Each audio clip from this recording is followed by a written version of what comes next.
take a bite, and then I want it more. Baby, just take a bite. Hello and welcome to episode 8 of Pop Tea. If this one came out a little later, I'm sure nobody's too worried, but I've been a busy girl this week. Anyway, this week we are going to talk about more practical things to do with starting artistry and building a business. So essentially starting from zero, like what are the first steps that you take when you want to become a creative business? So if you're just starting out and you feel a bit lost and you don't know where the best place to start is or what you should have in place or anything like that, then that's what we're going to talk through today. So step 1, you've got to define what you're building. And this isn't something that you have to perfect straight away. I've spoken about this briefly, how artists kind of go in one direction artistically, and like you'll see this especially on their Instagram, where they'll go a particular direction and then they will like completely wipe everything and start again. And that's okay. That's part of the process of defining what you're building. But try and get as simple and as clear as possible. What is the product that you want to make? Is it music? Is it theatre? Is it physical art? Is it graphic art? Whatever it is. Say, this is what I want to make. And then the best thing I did for myself, and I'm still working on this as things develop, but think about why you want to make it. You need to be clear. You need to think about what genre it fits into, or like what different genre it fits into, the vibe of what you're creating, the message behind it, the sound, who's it for, like why are you making it? Is it for you? Is it for a specific group of people? And before you grow an audience, you need to get a clear understanding of what they're growing into. Get super clear on your goals. Do you want fans? Do you want to play gigs? Do you want to earn money? What is it that you're making this product for exactly? And if possible, start documenting your growth from day one. Take photos, take videos. Like I've got a lot of archived video footage of like different projects I've done and who was involved in those projects, and those are really useful to look back on. And obviously an Instagram is great as well.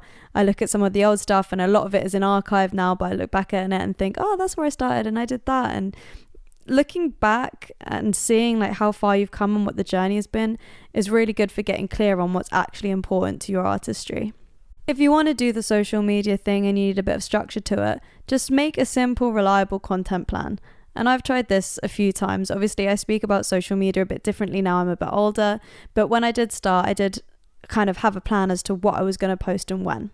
So you could think of like 3 pieces of content a week, some behind the scenes, some upcoming projects, a music clip, a photo of you, and just structure it throughout the week so you kind of like working towards producing something to show what you're doing. And you don't need like a ring light or a brand deal. You just need consistency. Just keep working, keep producing, and then share little bits of that if you want to see engagement with other people. If you need some tools, there are lots of free apps and like free editing software like Canva and stuff like that you could use to start making content and just fuck around with it. Like if you've never done photography, take a camera, whether that's your phone or a proper camera, whatever. You don't need to spend hundreds, and just go out into the world and like capture things that you like to look at, or things that are giving you a motif for a song idea, and kind of just engage yourself with different artistic disciplines and just try it. Like don't be afraid to just have a go at it and see what you can create, and you'll be surprised as to how much kind of feedback you get for yourself when you go and try all of these different mediums. Also, if you're vulnerable enough and kind of brave enough to do so, share raw things. Like Lola Young did that so well, where all of her branding was just her being herself, like very raw, very unfiltered, kind of like scrappy content. That's always really fun to engage with if you want people to, you know, connect with you deeply. But that can also be quite a challenging thing to do if you're not so confident yet in your artistry. But even if you don't share that stuff, like try and take as much raw footage as you can, like voice notes of song ideas, write down poems, write down a lot of ideas, even if it's a scrappy one sentence. Like just keep getting it out, and you'll be amazed to see like what those tiny little ideas can grow into. If you just have like a hit of inspiration, like it could come out of nowhere, but you got to keep engaging and putting your brain into practice as to like, what am I actually trying to figure out about myself through my music or my art or so on. But if you start from somewhere and you put it out, you can let people grow with you. Like, even if it's a small number of people, if someone's interested in what you're doing, let them see the development. Like, you don't have to be in hiding, perfect everything and then put it out there, which I know sounds a bit contradictory because last time we talked about just create for the sake of creating. You don't need to prove to anyone that you're an artist by having it exist. But this is a little different. Like, if you are in a place where you want to share things and grow a community, like, don't be afraid to do so and let people come to you and enjoy it. And this way you can build like real-time skills when you grow. So when I first started, I had no idea about production software like Logic. I wasn't like very musical on the keys or like had a great music theory. I had just a very basic music theory. I don't consider myself like an artist that draws or paints, but I just tried all of these things, and yeah, I got frustrated with things at times and stuff like that, but you just try it and you realize how much better or like involved or making it your own you can get. So like, I love the way I paint. It's got absolutely no technique in it, no skills, but one of the things that I've painted I now want to use as album artwork, and like now I can actually compose like a full demo on Logic, and I sit at my piano and I can actually like work out chords now. And a few years ago I wasn't able to do that, but the reason I can do that now is because I just gave it a go and just kept picking up and fucking around with it. And it's really exciting because then when you actually start to get like, even if it's a tiny little bit good, it gets addictive, and then your skill set just grows bigger. And like taking photos, I just kept practicing that and fucking around and, you know, using the internet to like work out little bits. And now I'm really proud of like the photographs I can take and the portraits I can take, and it is really fun. And you feel like you can connect with like your younger self a little bit because it's all so much fun making art, like making a song, making a painting, drawing, photography. Like, I love it. Acting. I think also what I've really loved is that I was so set on just being a pop artist, but I had all of these other things to honor as well. And now I just call myself an artist because I like making music, I like acting, I like performing, I like drawing, creating, writing, whatever. So that's been really fun. And in turn, I think that's made my pop music better because I'm like coming at it from this expanded sort of vision of, and the visuals could like this and I could dress like that, and it's just so much more fun. So just give things a go, and even if they're frustrating at first, like just keep at it and you'll be surprised as to how much you can develop. And I just want us to get out of this mindset that if our skill set isn't as high as others that we're behind, because we're not. I think just use these skill sets as tools. Use like the piano, the camera, the whatever as a tool to just reflect back at you your artistry and do it your way. Don't have this fear that you have to be of a certain standard in order to do it. Just try it and learn as much as possible in order to get better.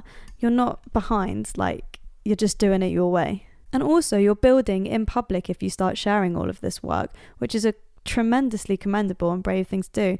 And yeah, I'm sure there are people out there that are like judgy and oh, have you seen this, or that wasn't very good, or blah blah blah. But what the fuck are they doing? Are they doing anything? Probably not.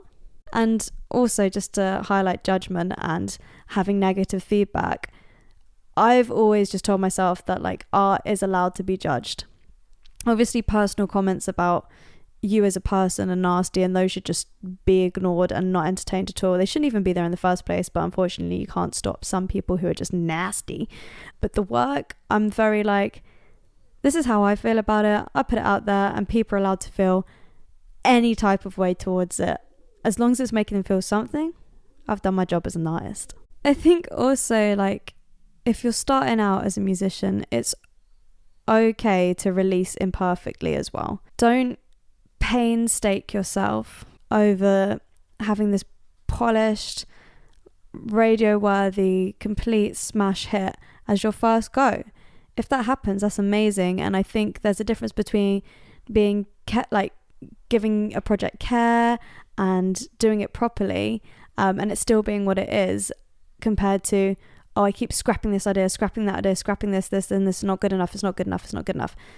Like, just do your best on a project. Release it, see what sort of feedback you get back, and then you make another song and make that better, and allow yourself the progression. Don't force this end goal on yourself that everything has to be absolutely perfect in order it to be valid and out there. Otherwise you'll never have a baseline. Like if you don't start and release something, you'll never have a baseline to grow off of. You'll always be chasing something that's unattainable, and then you'd never get any work done.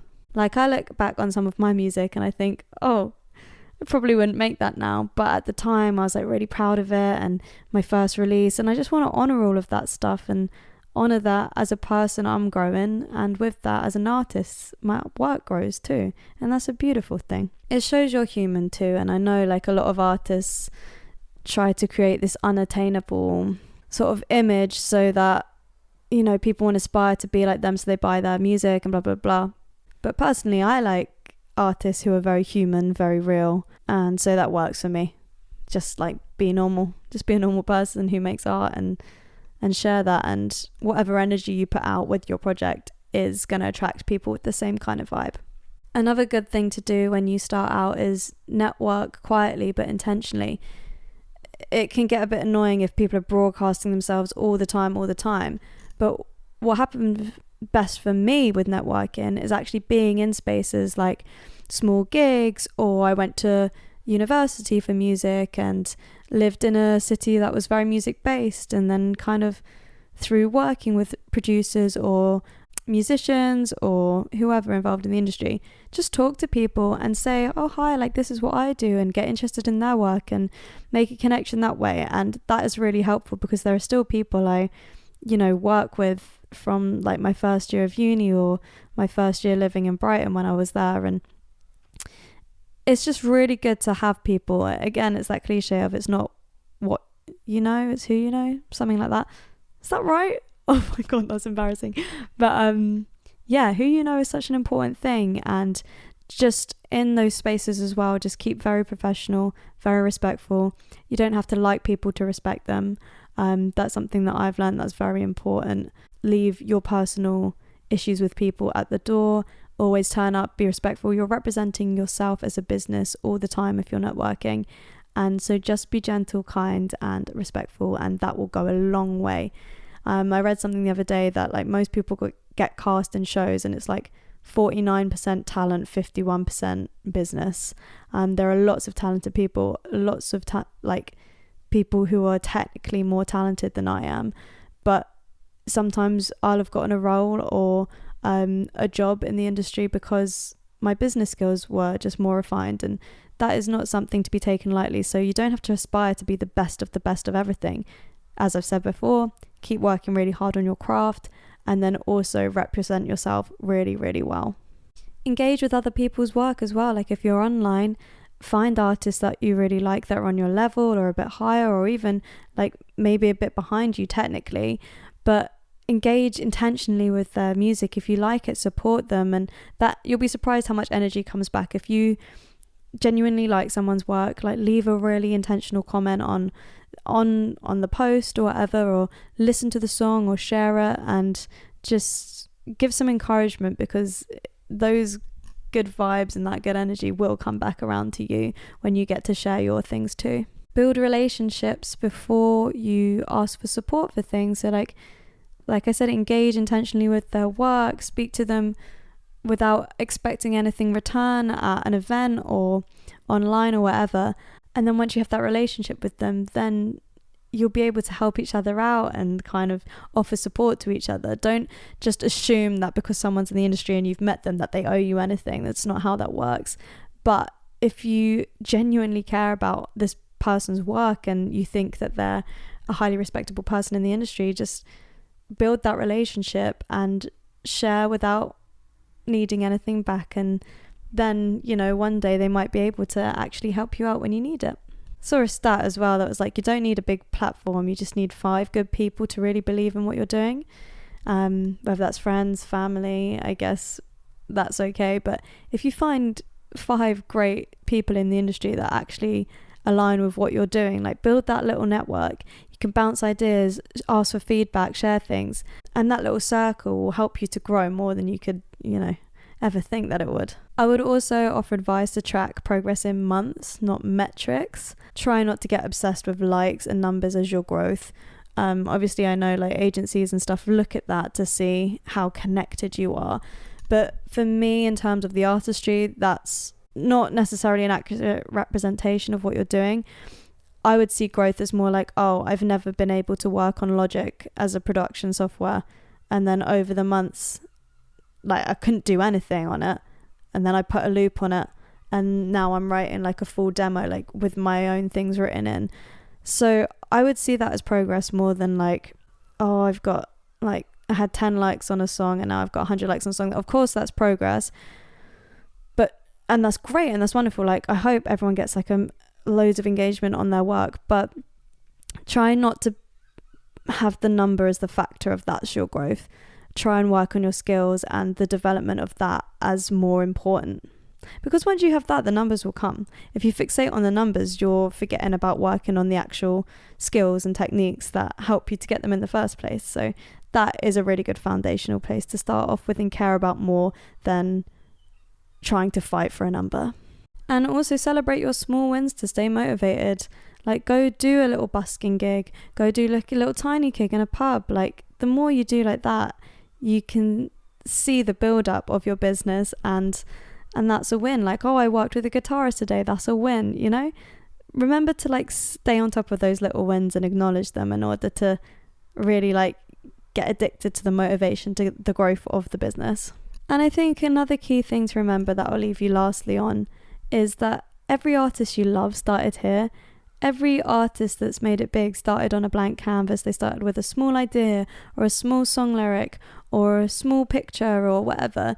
They didn't just magically pop out of this like perfect pop universe and start working all the time and earning a lot. They all started exactly where you did, with an absolute blank canvas.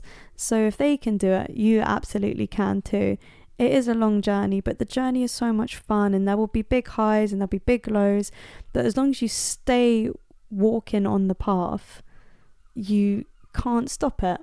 If you like, I invite you to share your day one of starting a new project or idea story with me, either in the comments or give me a message. Starting from scratch is such a beautiful thing. It's so much fun. I've been doing this for like 8 years now, and it's been such a journey, and I feel like I've only just like touched the tip of the iceberg. So it's really fun, and you just have to stay like mentally resilient and gentle with yourself and kind to yourself and dedicated and disciplined, and yeah, it's a load of fun. So if you are interested, don't let any fears stop you. If you've got a gut feeling to try something new, do it. The worst thing that can happen is that you wouldn't like it, or you feel like it's not for you, but you don't have to be perfect to start anything you want. You've already started by having the idea, so let's build on it now. Thank you for listening and tuning in to Pop Teeth with me and Mimah. This was episode 8, and I will see you on the next one.